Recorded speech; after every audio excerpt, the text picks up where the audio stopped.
What's up, friends and family? I'm Rob Chapman. You've got nothing better else to do. So let's count down the top 10 affordable/budget guitars that I have reviewed in the past 15 years. And man, this is going to piss you off. Greetings, I'm Rob Chapman. And I'm Lee Anderton. And congratulations on making the decision to change your life for the better and become a musician.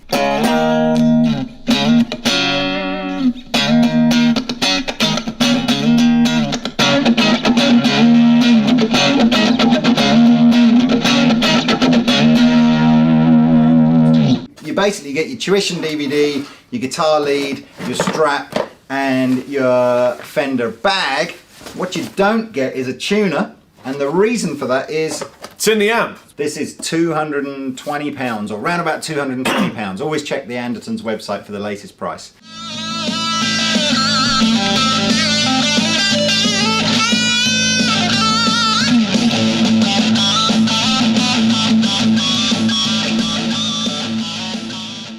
£220 for a starter pack with an amplifier and a guitar. The guitar felt really, really good. Yeah, there were a few bits to tidy up. You know, a Stu Mac pack, a couple of hours on the internet, and you would have had a brilliant guitar that you could have gigged, recorded with everything. It really was everything that you needed. The amp, it was all right. It had stuff built in that made it fun, but it was a great start for a guitar player. Were you one of those guys? Greetings, I'm Rob Chappers, currently residing in Minnesota, where it's -6. Absolutely freezing, but really wonderful.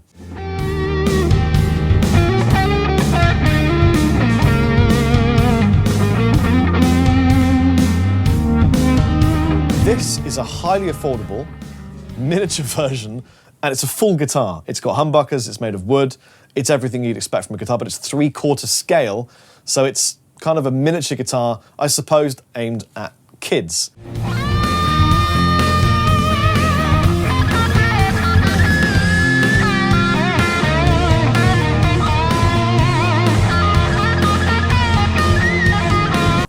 Because of the limitations this bestowed upon me. So, for example, it feels very strange to play at first. All the bends are out, you're over-bending on the quarter bends, half bends, but it's so small, you can do these massive reaches, and because you're thinking of all these limitations, you play slightly safer but with more feel.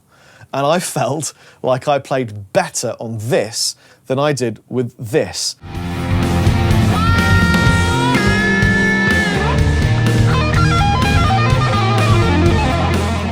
Who doesn't want a tiny V of dark destructive powers? Made for kids, but there's something in a little tiny guitar that makes you feel the way you are playing and focuses you down on the individual note choice. It really made me play better, and it was quite eye-opening.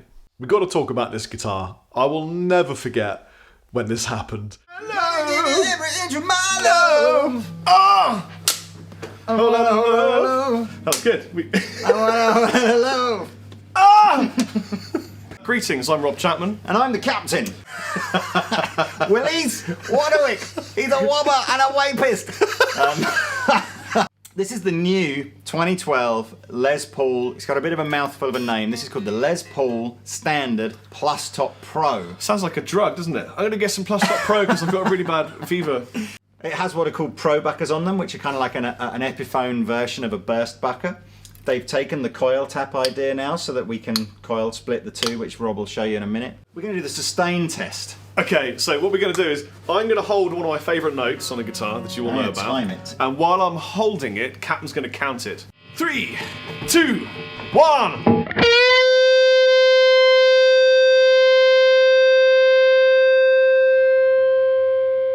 Dead.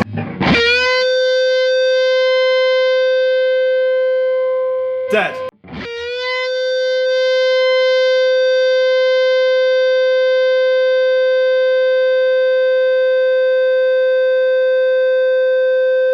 What the fuck?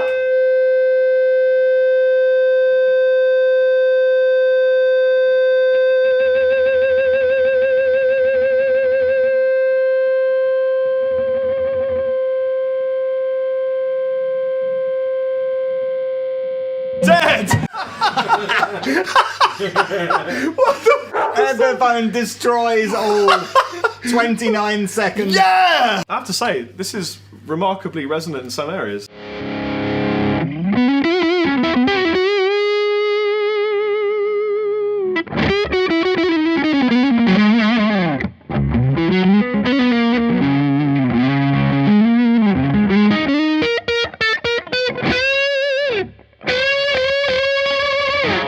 And in his Wait, it's the coffee van. The coffee van! Yeah! Stop the video! Yes, the 2012 Epiphone Les Paul.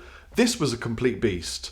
It was the first time that I had picked up an Epiphone and kind of thought, you know what? I don't mind that it's not a full-fat LP. I don't mind that the headstock is the wrong shape. It just sounded great. And I know that this sustained demo was like a fun thing and probably just one of those little lucky coincidences.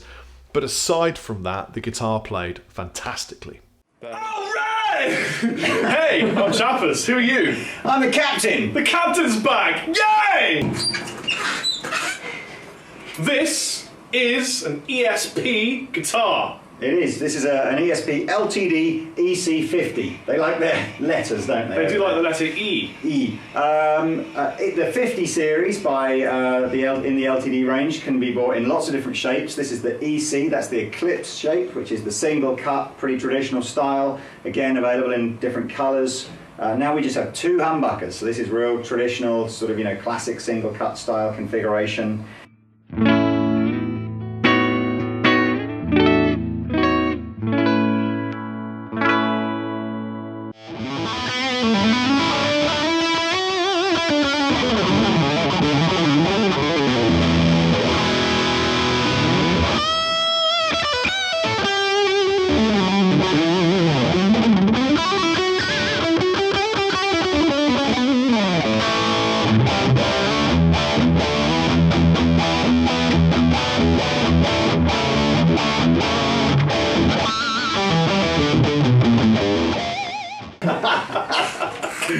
So we're going to give away some awards to these guitars, just honest gut feelings. Yep.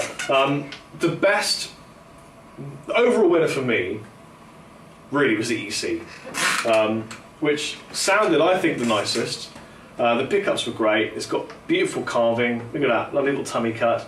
It's just really well made. Great fret job. Just a great guitar around. Felt nice, sounded great. That's the overall winner in my eyes. I think this was filmed back in 2011, and I actually at the time was an ESP Guitars artist. The fact that I'm pulling this guitar out from the others behind me was in no way due to my obligations to the brand of ESP. It just was a standout guitar. If you got yourself one of those ECs back in 2011, congratulations, because it's an absolute killer guitar. Now, of course, budget / affordability, it's a completely moving target depending upon your income, what's expendable for you, whether you've got savings, whether you care, whether you have 100 guitars or 2. He who dies with the most guitars wins. Of course, we all know this. So I'm throwing in 1 or 2 guitars that are affordable for the brand, but may not be kind of sub 300, 400 quid. This is a PRS SE Torero. With this Torero Rocher, you're spoiling us. So this guitar is action-packed for the features, including an original Floyd Rose tremolo, EMG 8185. Yep. Had to be, didn't it, really? Yeah. 3-way blade, tone and a volume, and a neck-through construction.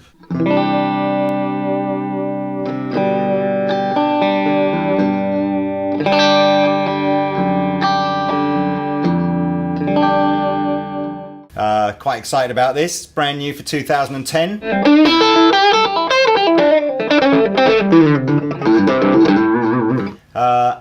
Today we're going to be demoing this through a Tiny Terror, orange Tiny Terror, Jewel Terror even, a tiny jewel Tiny Terror, which is the first time you've plugged into an orange for a little while, isn't it? Controversially. Yes, it is. Controversially. We're going to be using...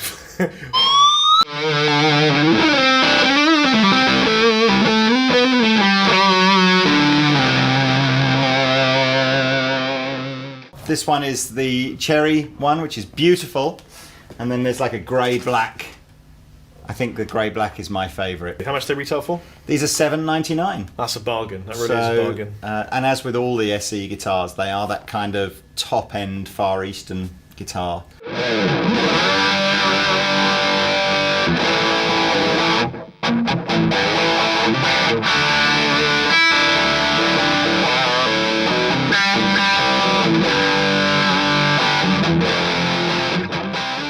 Yes, the SE series was brand new, I believe, for that year. The Torero was a beautiful guitar and a complete sidestep for PRS.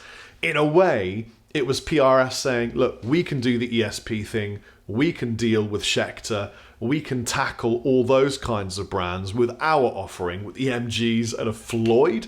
It was so different for PRS, and obviously it didn't really stick in the way that their brand is presented. But at the time, it was a fantastic guitar. If you got a Torero, congratulations, and I'm kind of slightly jealous. Now, you're a bit of a Steve Vai fan, aren't you? I am a Steve Vai fan.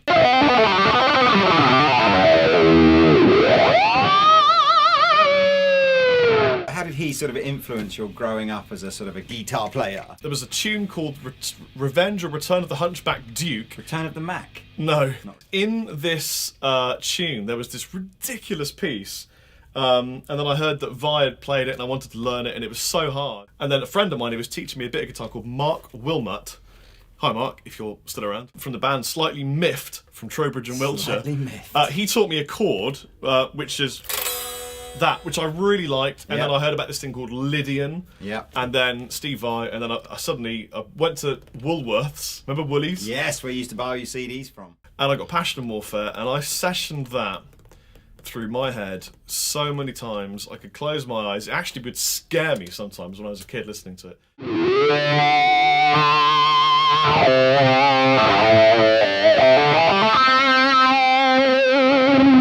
Now, it's not Junior because it's smaller. No. It's simply Junior because it's a lot cheaper. So, spec-wise... Can I just say, though, Lee? Yes. You used the word cheap. I did. This does not feel like a cheap guitar. Well, that's a good thing because it is a cheap guitar. Okay. But if it doesn't feel like it, that's the ultimate win, isn't it? What Absolutely. everyone wants. I'd like a cheap End guitar of this that doesn't feel demonstration. like a cheap guitar.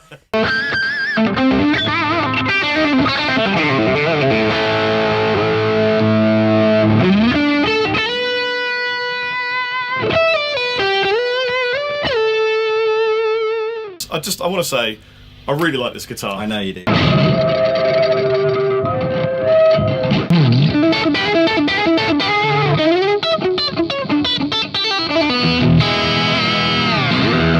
These guitars were about £360, so they're incredibly affordable. If Steve Vai does watch this video, because we have been quite surprised sometimes, for example, Metallica have watched our videos and some other artists I've heard that rumour. That I love you. Thank you for inspiring me as a player. Genuinely, hugely appreciate all the music you put out. The Gem Junior is an absolute masterpiece. I don't know how they got it that good and included a percentage for Steve. I mean, really, living in the world of manufacturing guitars, I don't know how they did that. It was a breathtaking piece of wooden genius. I went out and I purchased one after that demonstration. And I believe it's in my lockup in England and I miss it. The Gem became one of those guitars that, yeah, it's a signature model for an artist, but it stands out so much as a guitar that anybody could grab and use for themselves. Like the Les Paul, it goes beyond being a signature product. I still love you, Steve. And also, by the way, about 5 years after shooting that video, I had the chance to meet, interview and play with Steve Vai, and he was the loveliest guy ever. Such a great dude. This particular demonstration was brilliant because it brought to me, to my aural and visual world, a band that unbelievably I had never heard of. It's embarrassing almost to admit that I'd not heard of Opeth. This is a nice feeling neck on this amazing Opeth signature guitar. This is from Lars Michael Ackerfeldt. Well done. Apologies, Lars, Michael, if I've pronounced your name incorrectly.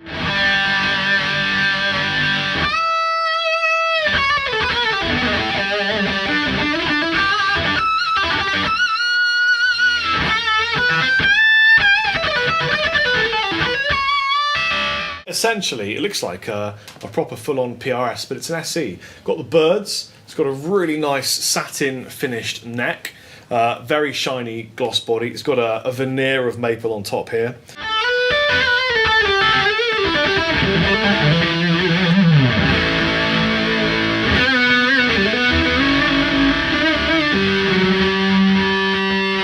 So this is a great guitar.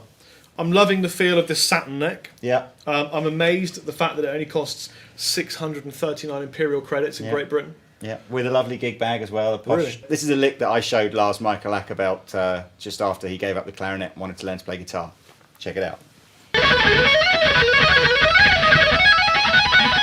It was a great guitar. They really nailed the neck. And I think it was the first SE that had that kind of natural satin feeling neck. It's when I really started to take SE seriously as a line of guitars, and not just a way of making some cash from an affordable version. This is the 401 SM, which stands for Spalted Maple Babies. That's right, this creature's got some awesome looking wood. It's not the most expensive guitar that ESP make, far from it. In fact, it's fairly reasonably priced. This is the 401 version, so it comes with the awesome EMG humbuckers, which I'm probably going to swap out for something nicer. Hello? Yep. Yes, fierce. Fierce!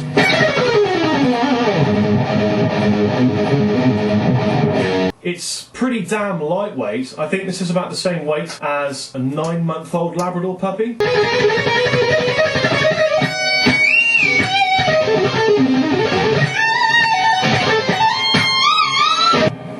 The legendary ESP Ltd FX401 SM.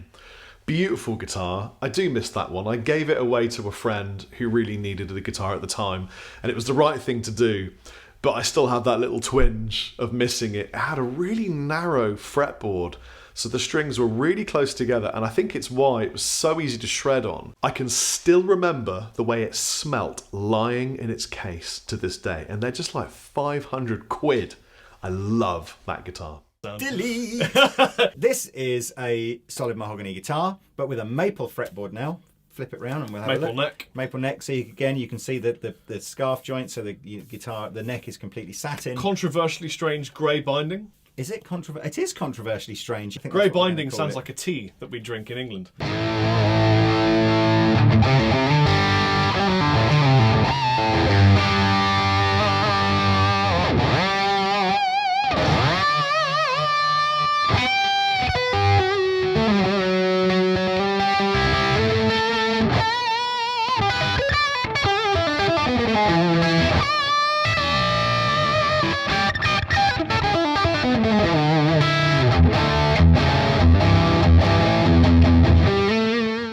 But it's not as thin as a Wizard, is it? It's just in that vein. It's like a slightly chubbier RG. Yes, that's what it is. But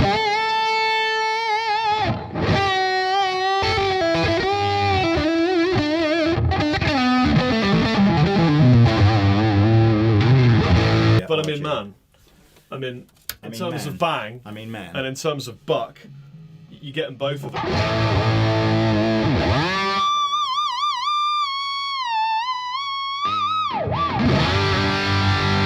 Don't buy cans of Coke on trains, and instead spend your money wisely. But £359 for this is just phenomenal value. Absolutely. I would even go thirsty for a month just to have this guitar. It was a lot of guitar for the cash. Even back then, it was a crazy deal. I think they were reduced in price. It had weird grey binding. I can still remember the way the neck was done and saying to Lee at the time, hey, we should do this for Chapman. Let's make finished sort of satin necks for Chapman guitars. I absolutely couldn't do a top 10 affordable guitar list without this one guitar. This is probably the defining moment for affordable / budget guitars in the history of affordable guitars. As far as I'm concerned, this is the #1 affordable guitar on the planet right now. Greetings! I'm the captain. I'm Chappers. Let's go to the store. So, we've got a grand each. We're at Andertons in Guildford. And we're very excited because I won the toss, which means I get to have the good amp. The good amp. After you've had a pint.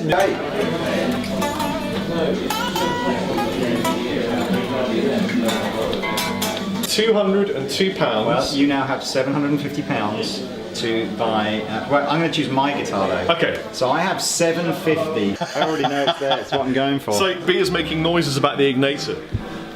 What, you saying this is good, is it? So a rather large Afro bird has tipped me off and told me that potentially the ignator tweaker is full of glass and dirty and might just do what we need it to do. Let's go and see who sounds better, me or Rob. Rob.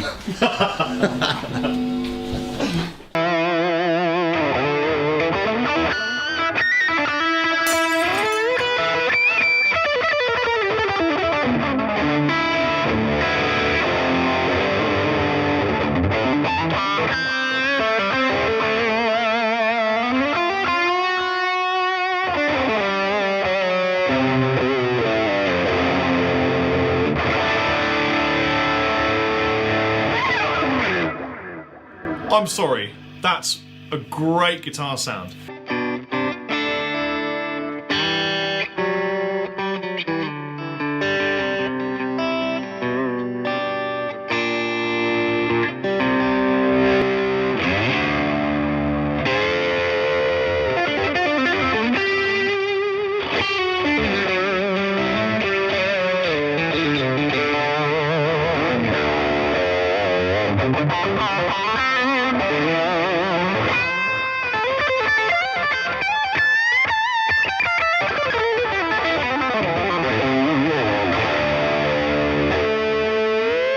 If you want to spend all your money on an expensive amplifier and a cheap guitar, you can make great noises. Yeah, I guess if the cheap guitar feels good to you, then that's fine. If the cheap amplifier sounds good to you, that's fine. It's in the ears and eyes of the beholder. I think I've owned 2 Pacificas in my time, and my brother had one that I used all the time. Yamaha quickly established themselves as the best brand at making affordable guitars, and the Pacifica was just the go-to. When I was learning, everybody had a PV Bandit and everybody had Yamaha Pacifica, and they all did mods and chops and changes and flicked the pickups out, scalloped them, or put different hardware on them. It was a bare bones thing, hum sing sing, and it quite frankly influenced what I did with ML1 in Chapman. Listen, thank you for watching this video. It means a lot to me. Please like and subscribe and do all the things that are necessary to appease the almighty algorithm which comes for us all soon. AI! Chappers out.